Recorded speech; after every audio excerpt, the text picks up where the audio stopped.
আসামিটা লিখেছে এদিকে এদিকে এদিকে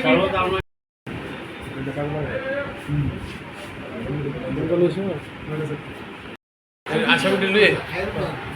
লুয়ে একবার জি ব্রাঞ্চ আছে তাদের কাছে দেওয়া বর্ডারে বিএসএফ যাই ধরুক জি ব্রাঞ্চ আগে জানবো আমি তো আমরা চিনাশোনা হইলে পরে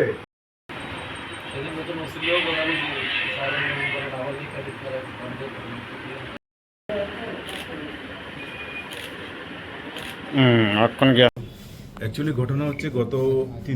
3 আগস্ট মানে গত 3 তারিখে হার্ট স্পেশালিস্ট যিনি আছেন ওই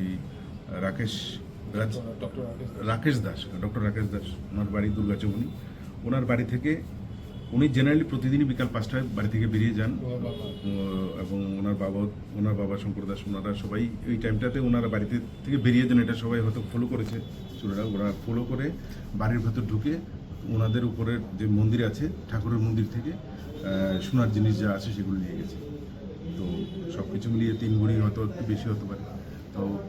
অ্যাকর্ডিংলি ওনার বাবা শঙ্কর দাস উনি একটা এফআইআর করেছেন থানাতে এফআইআর করার সাপেক্ষে দীপঙ্কর দেবনাথ তারপর গোবিন্দ সিনহা এবং থারাড আলম এদের সবাই থানার অফিসার যারা আছে সাব ইন্সপেক্টরদেরকে নিয়ে একটি টিম গঠন করেছে রানা চ্যাটার্জি ওসি থানা এবং সেই টিম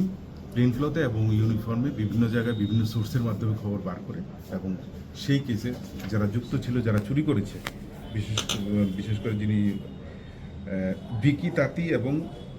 গোপাল দাস যাদের বাড়ি রাধানগর ওনাদেরকে আইডেন্টিফাই করা হয় এবং এদেরকে অ্যারেস্ট করা হয় এদের পজিশন থেকে এই সোনার জিনিসগুলি পাওয়া গেছে এবং সঙ্গে একটি ছুরিও পাওয়া গেছে তো এদেরকে আজকে কোর্টে পাঠানো হচ্ছে পুলিশ রিমান্ডের প্রেয়ার সহ ওদেরকে রিমান্ডে আনা হবে ওরা অন্য কোনো চুরির ঘটনায় জড়িত আছে কিনা সেটা মানে খতিয়ে দেখা হবে আর পাশাপাশি রিসেন্ট আমরা কি একটা জিনিস লক্ষ্য করেছি যে এসি যাদের এসি আছে এসির যে কেবলটা আছে মানে কয়েলটা আছে মানে সেটার তার চুরি হচ্ছে তো সেই সম্পর্কেও আমাদের কাছে কিছু কমপ্লেন এসেছিল সেটারও ভিত্তি করে একজনকে ধরা হয়েছে তার নাম হচ্ছে কি নাম